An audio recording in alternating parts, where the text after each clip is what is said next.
Ryan McNeil, former 11-year NFL All-Pro, founder and CEO of SportsID, and this is NFL's Players Second Acts Podcast.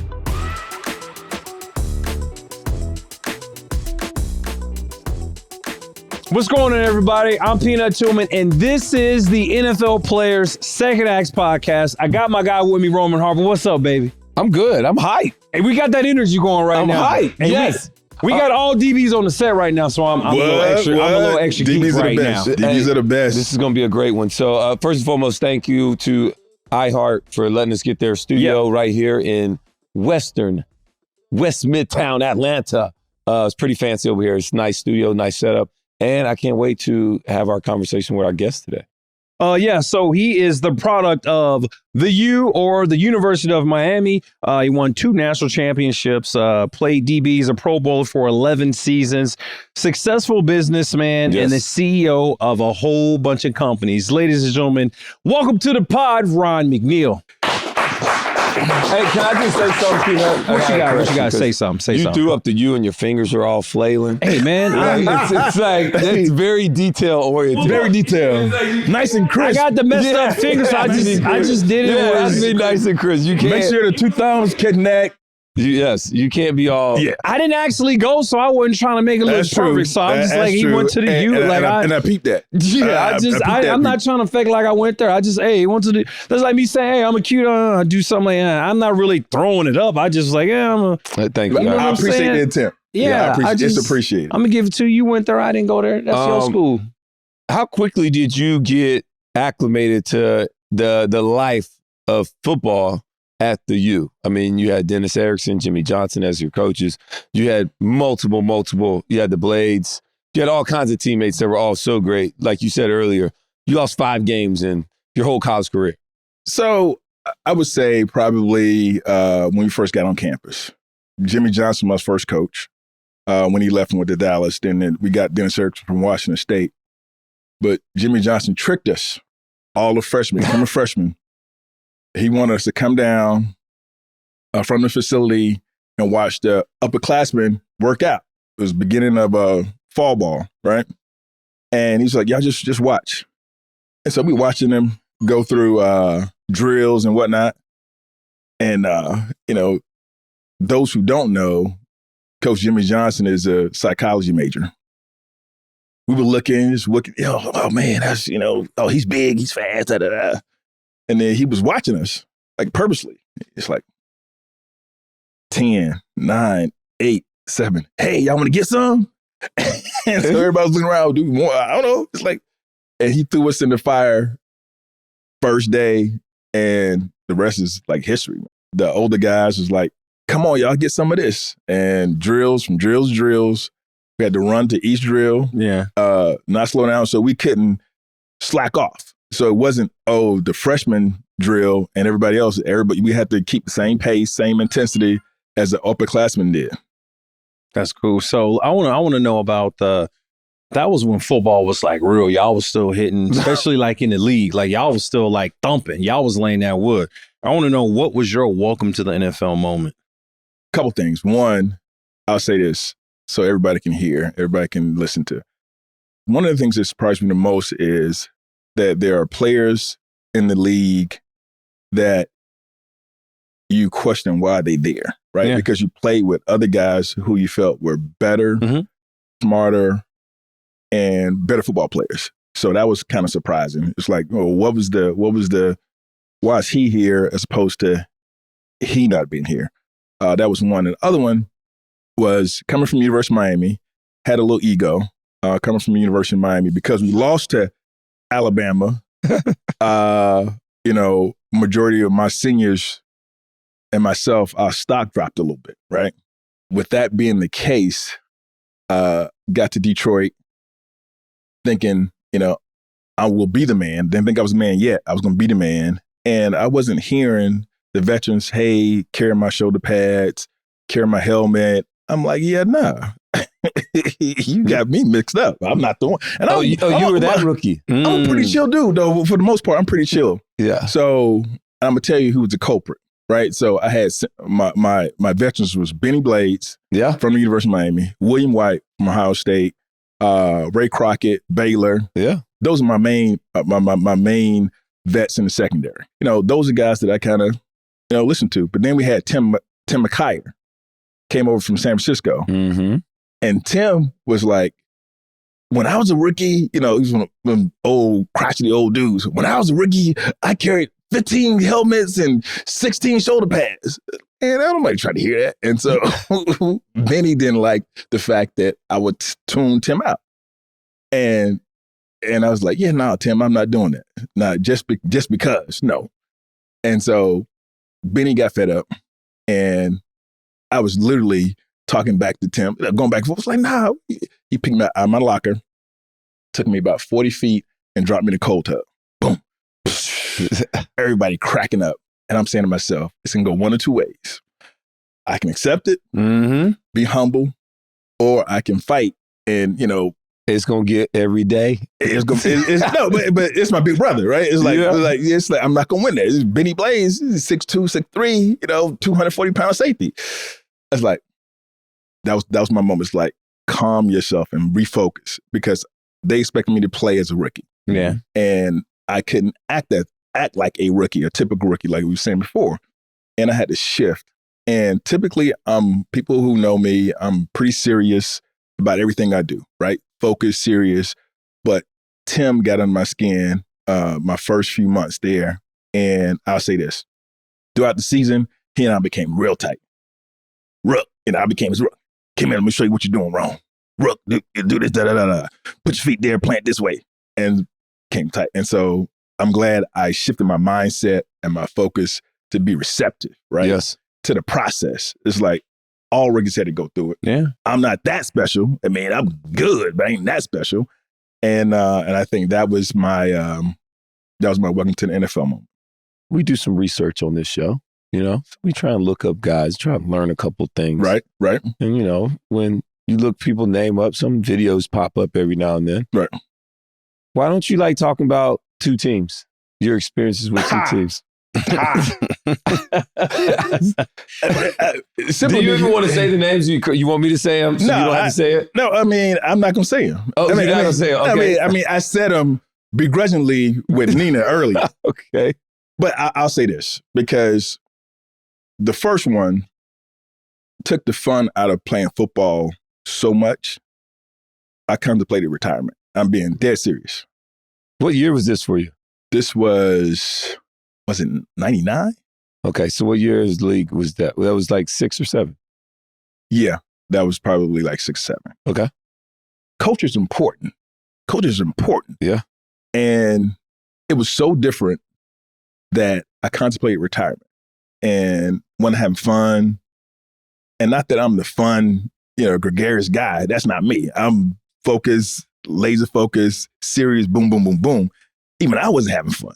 It's like I'm looking around the locker room like, everybody hate to come to work. Like, this is not what I'm used to. This is not what it's like, yeah. And so, and that's the reason why I don't say that team. And it was a situation where the positive from that, the bonds of some of the teammates got stronger.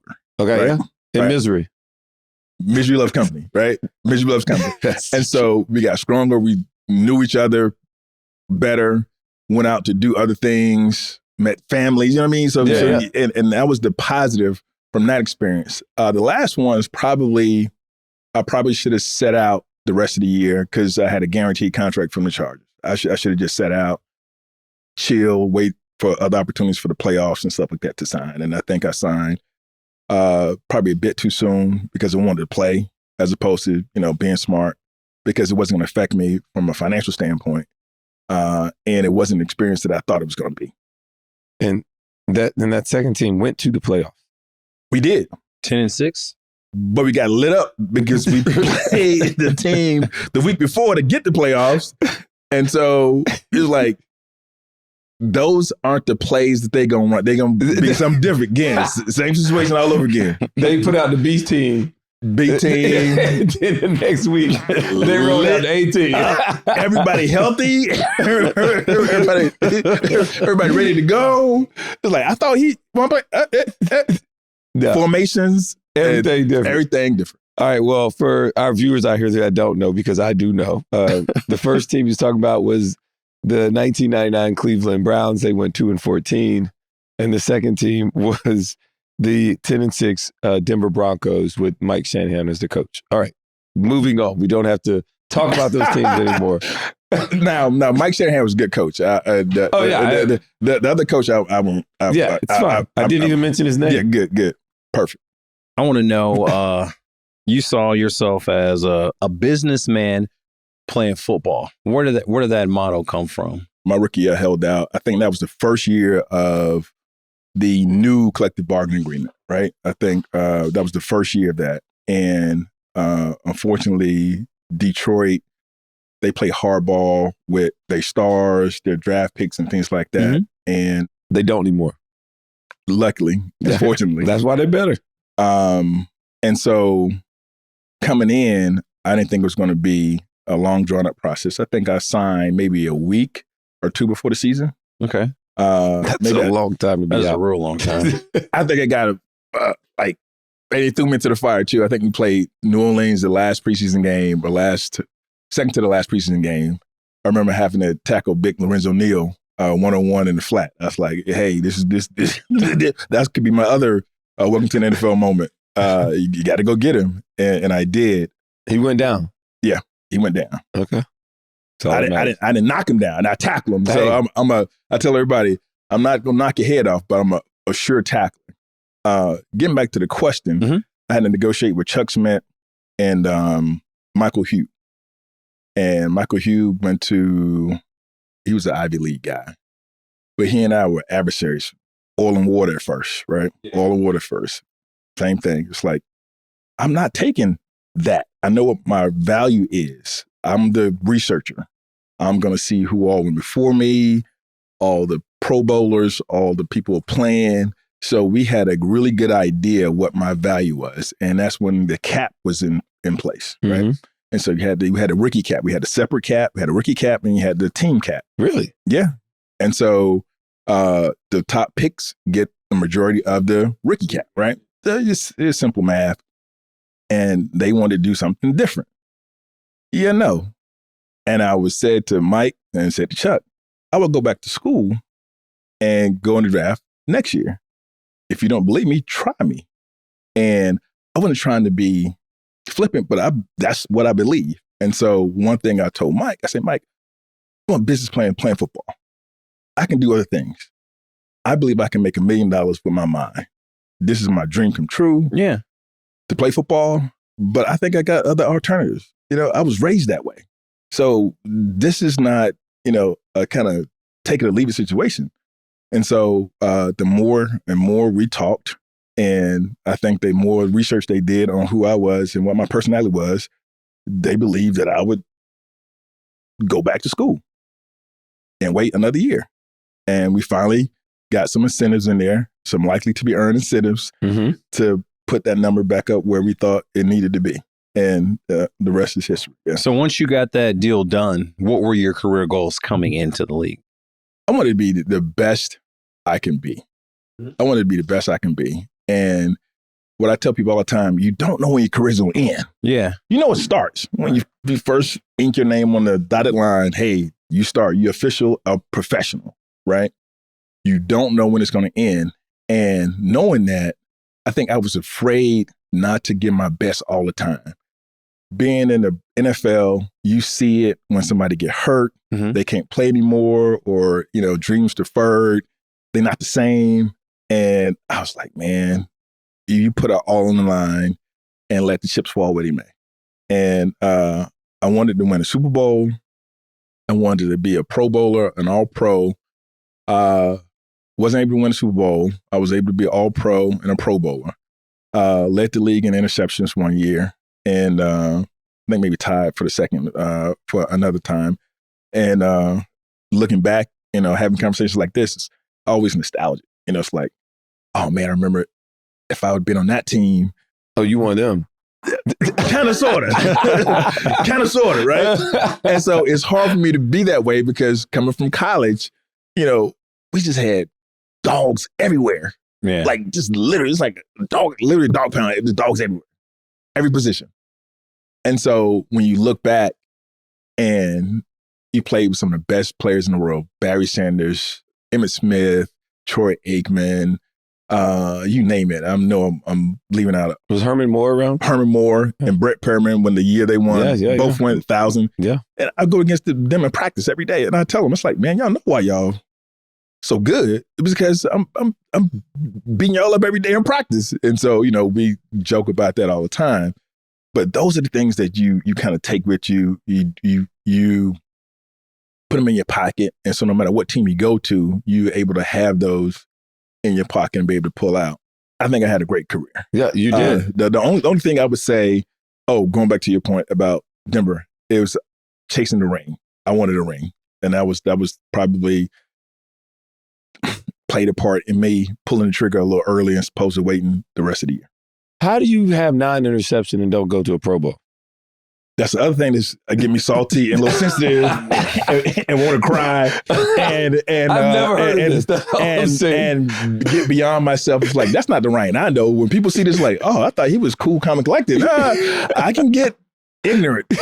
And so I say this. That doesn't even make sense. It doesn't even make Zero sense. And when people hear it, it's like, yeah, nah, what are you talking about? And here's the reason why. I think is because you get into he got time, right? He got time, or he'll do it again. And he's young. Let somebody else. Young. Yep.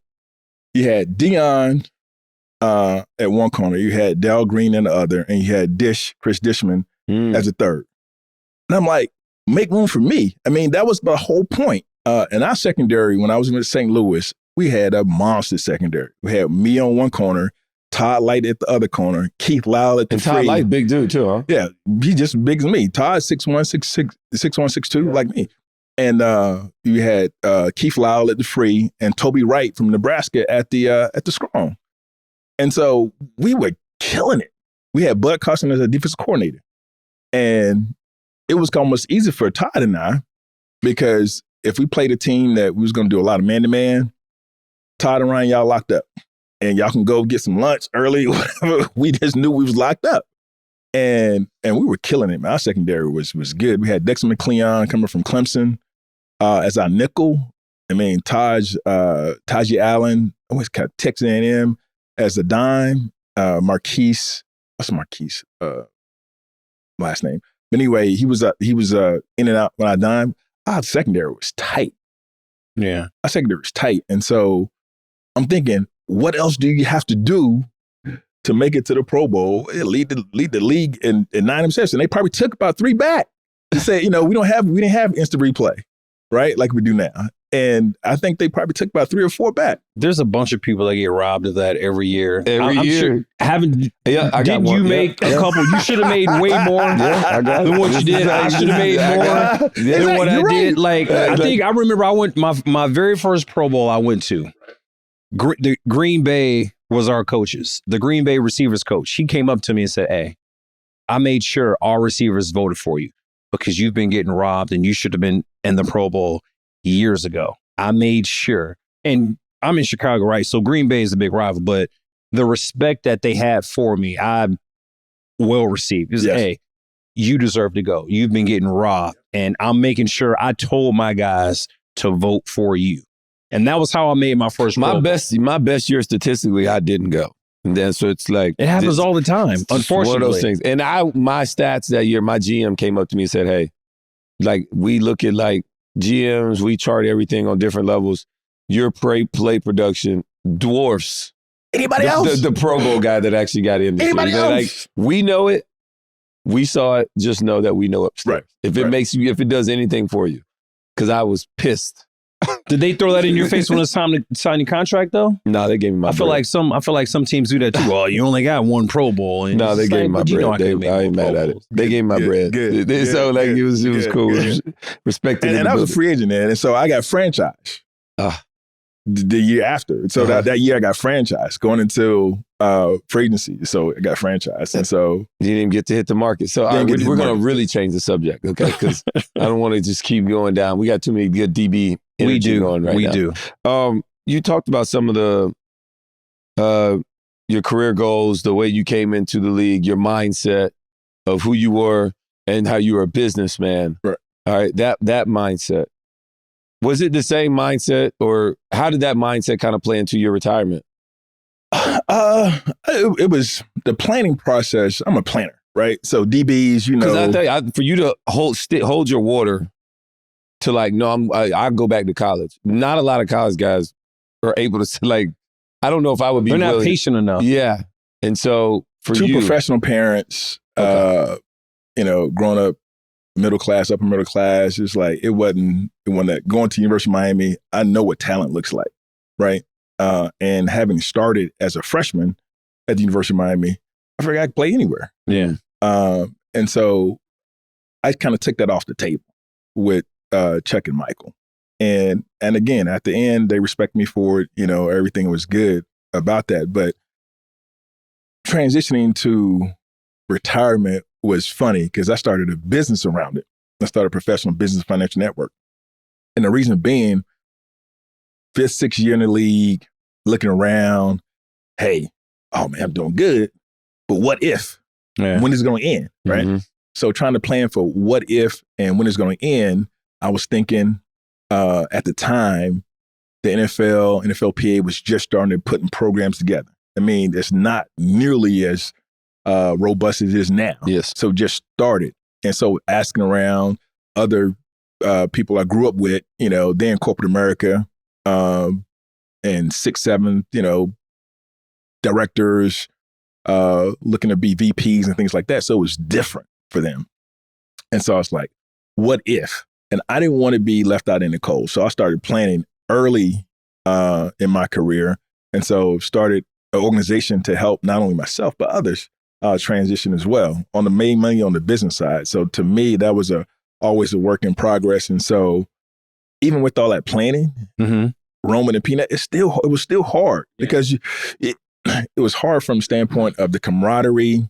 It was hard to be your own scheduler, right? Now it's all your time, not on somebody else's time. And that took some time to get used to.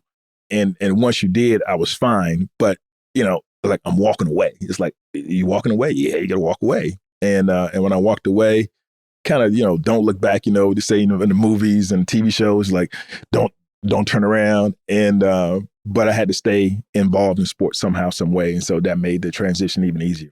Talk more about SportsID and your other ventures. So SportsID is the number one, right? SportsID is the main lady. And SportsID came about because, as you well know, when we play so long, you lose contact with your family, right? Mm-hmm.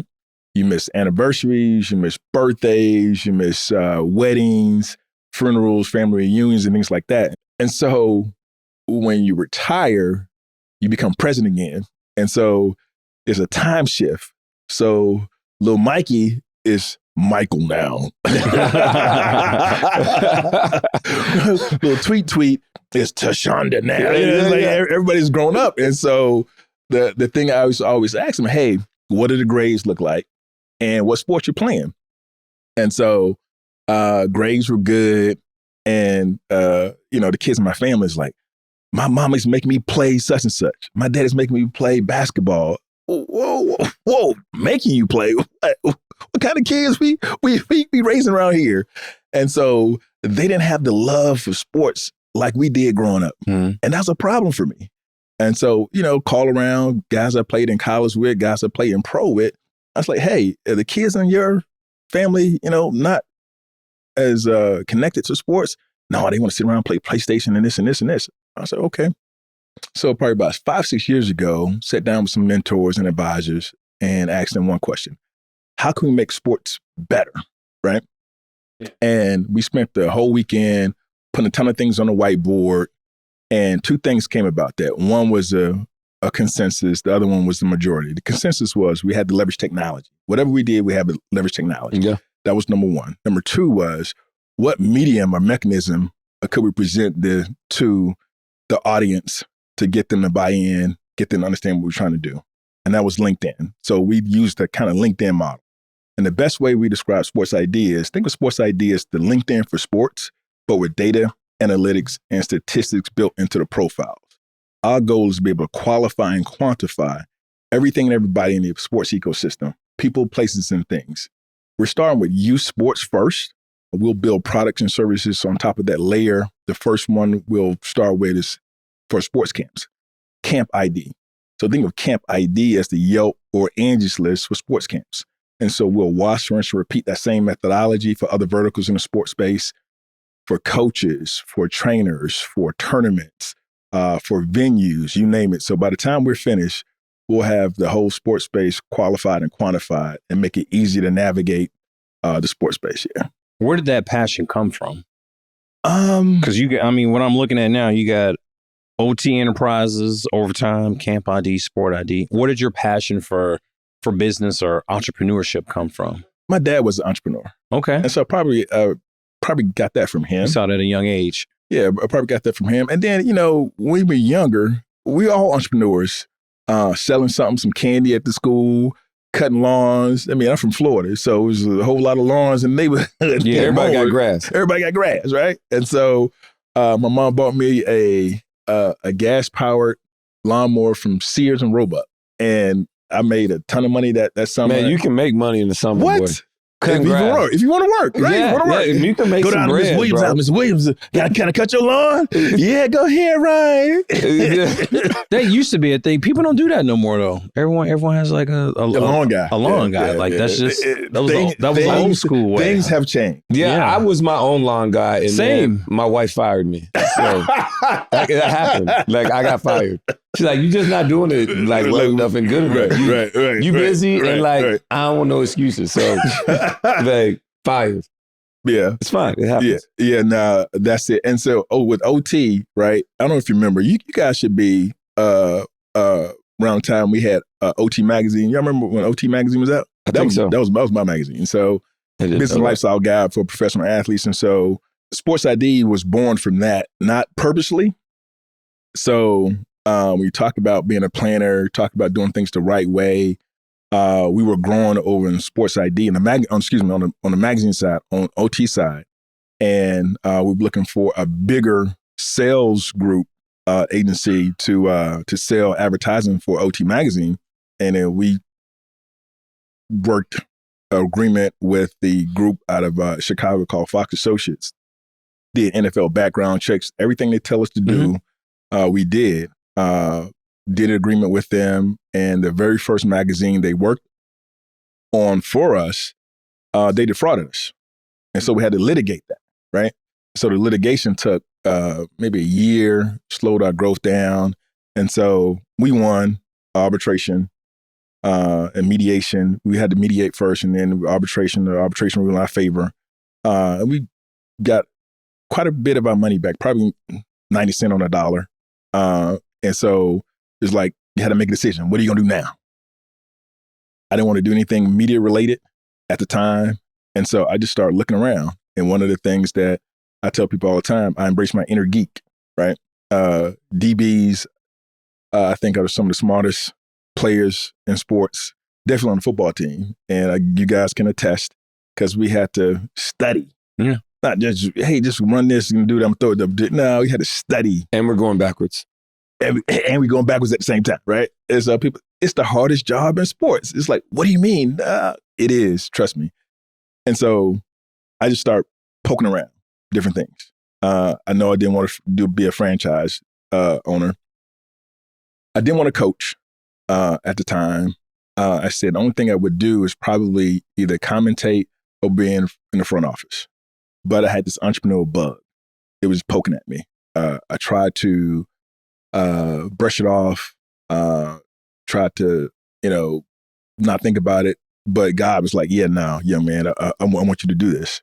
And so start going to meetup groups, technology meetup groups, clandestine with a little hoodie on, sitting in the back of the room, because I want to listen and learn what developers talk about, how they talk, what they think, and didn't know exactly what I was going to do from there. But I want to have that, again, in my pocket.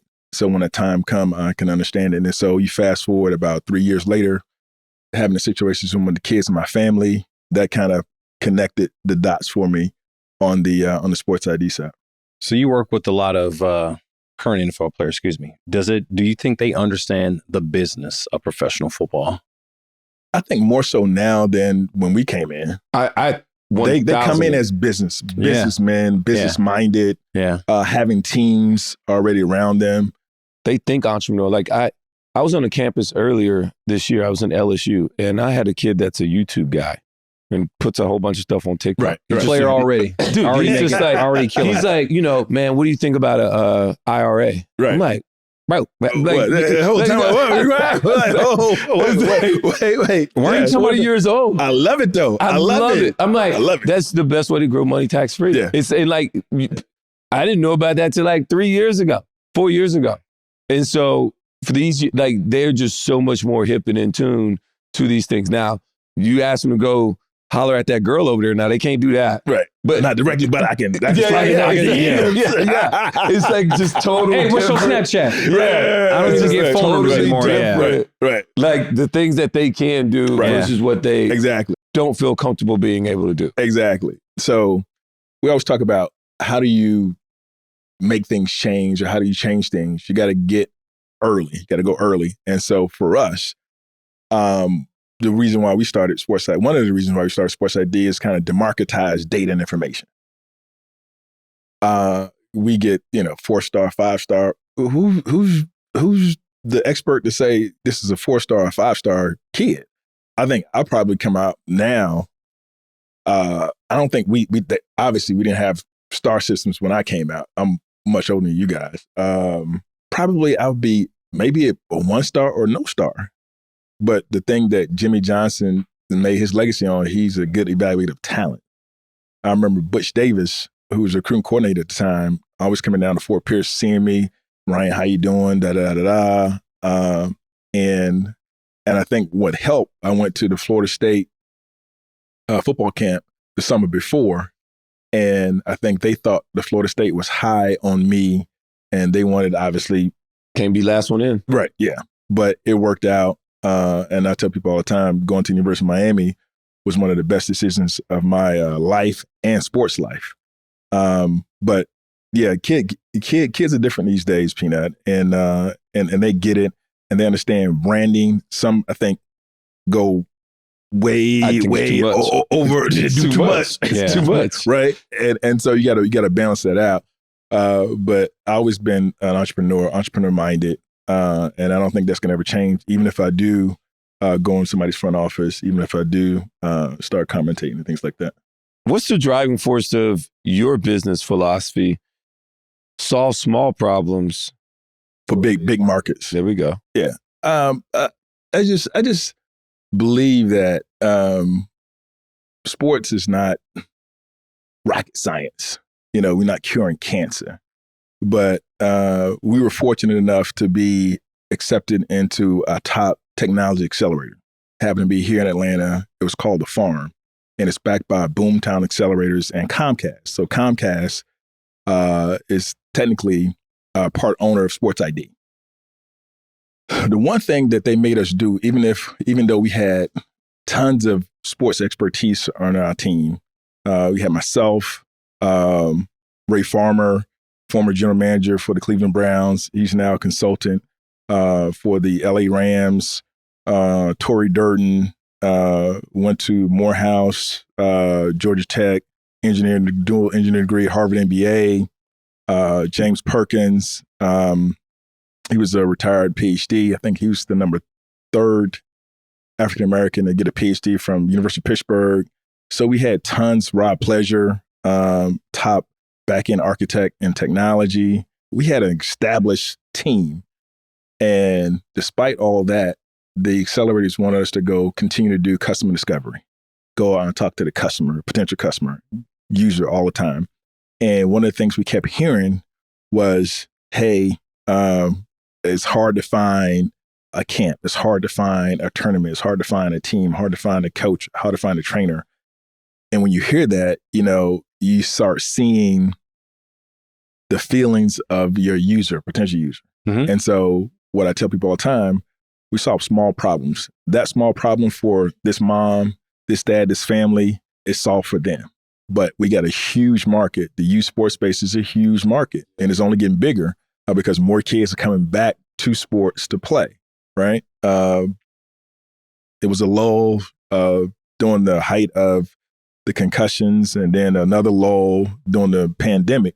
But now everybody started coming back, and we just want to make it easier for parents to be able to navigate the sports space really, really easy and do it in a customized way for them. Yeah.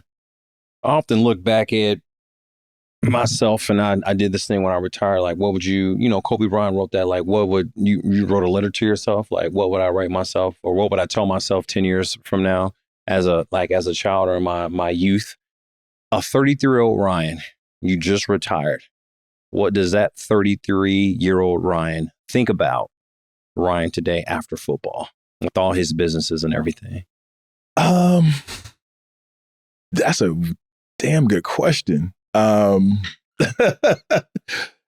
So probably a multitude of things, but our, peel the onion back and say, don't be afraid. You take chances, believe in yourself, and then build a good team. All my success individually stems from being a good teammate and having good teammates around me. Yeah. Right. And that's the one thing that I'm learning to do on the technical side. You and I, Roman, can go out, watch kids play, and we can pick out who's the fastest, who the best, and project 3 or 4 years down the road what they're going to look like. Technology is a little different, right? So the one thing that we've had trouble with, and we finally kind of finding our groove on, is evaluating technical talent. Being a non-technical founder is tough. Mm-hmm. I can close my eyes and listen to kids and tell you which kid's going to be, good, better, and whatnot. But on the technical side, when it has to do with code and writing code, who's neat, right? You're credited with the peanut punch, right? It's like it's been done before, but you've done it so much and often, and the result has been, on a positive side, right? And so that to me is really, really cool and interesting. But from an evaluator, that gives you bonus. Roman, you always get people in right positions and things like that, and making up for your corner. If the corner somebody do some knuckleheadish. And I don't throw my hands up like, where was the coverage at? I don't do that. You don't put them on blast. I don't put them on blast, which I think is crucial. Camera follow Roman to the sideline and the clap. Right. You couldn't do it either or. The camera follow Roman to the sideline. Okay. Yeah. You know what I mean? And so it was tough to evaluate technical talent. We tried onshore, offshore, small firm, big firm. Onshore, big firm wasn't a priority. We wasn't a priority, right? And then we tried specialized, 1 or 2, 3 person team. They didn't have capacity. We tried offshore. A lot of times things get lost in translation. Mm-hmm. They don't understand football. They think football is soccer and things like that. And, tackle here is that. So we had to go through that. And so I would say, knowing what I know now, then I would say stay the course. It ain't easy. Guys, when I tell you it's been tough as hell, it's been tough. But we see the light at the end of the tunnel, and we'll be launching quite a few of our products over the next 60 days. All right. Well, Ryan, sometimes we like to throw unique questions out there. Curveballs. You can call it that. This might even be a little screwball, just dancing up there with no spin. So it's a knuckle. A knuckleball. Yeah, that's it. A little knuckleball. Screwball's like they do in the cartoons. Yeah. Mount Rushmore. Yep. If you could have your Mount Rushmore, 4 people of influence into your life, who's helped build you to make you this version of Ryan, who would that be? Oh, man, that's another great question, bro. That's another good question. So one, my mom. Yeah. Love it. She was number 1 fan, number 1 critic, take you to and from football when you first started, right? Yeah. Crying shoulder, coach, didn't know about football, but she knew mindset, stuff like that. So she was the one that got you right. This person is not alive. I never met this person. It'd be my grandfather, my mom's father, right? Because I would hear all the things that he would say and do and how people saw him and me and things like that. The fourth person probably is my dad. My dad played professional football. He went to college here in Atlanta with the Morris Brown. That's how he and my mom met. Played in Canada, played pro in Canada. But my dad wasn't, even though he played, I get my countryness or southernness from him, hunting, fishing, and just being a cool, calm, and collected cat. My dad never really got really excited about too much. Never get too high, never get too low. I think that's a great quality. And then probably another person, probably my kids. And I'll tell y'all why. Being a bachelor, you have to worry about nothing. But when you're responsible for another life, it changes you. And it changed and influenced me how I move even more so, right? And cognizant that you not representing the family name past, you represent the family name in the future. And so I think, in a nutshell, in my family, what even all said and done is my family. And it's really a lot less having to do with football, but influencing me and who I am. And obviously, Savior Jesus Christ. That's it. You off the hot seat. How was that?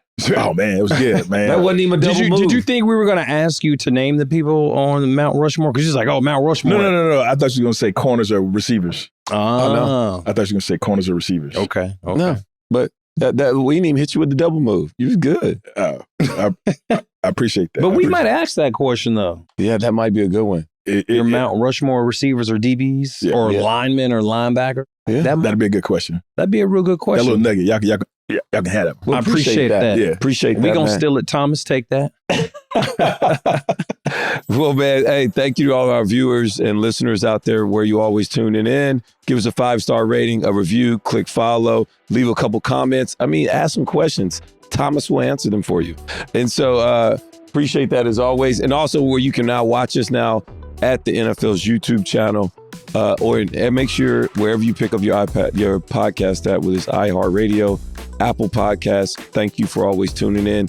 Tell a friend to do what, Peanut? Tell a friend. Yes, come check us out, man. Thank you, man. Peanut, get us out of here. Ryan, you're the best, man. Thank you, man. Thank you. So much more success in your endeavors going forward. We appreciate you blessing us with your appreciate time. y'all. Hey, man, I'm Peanut. It's Ryan. That's Rome. This is the NFL Players Second Acts Podcast. We out. That's a wrap.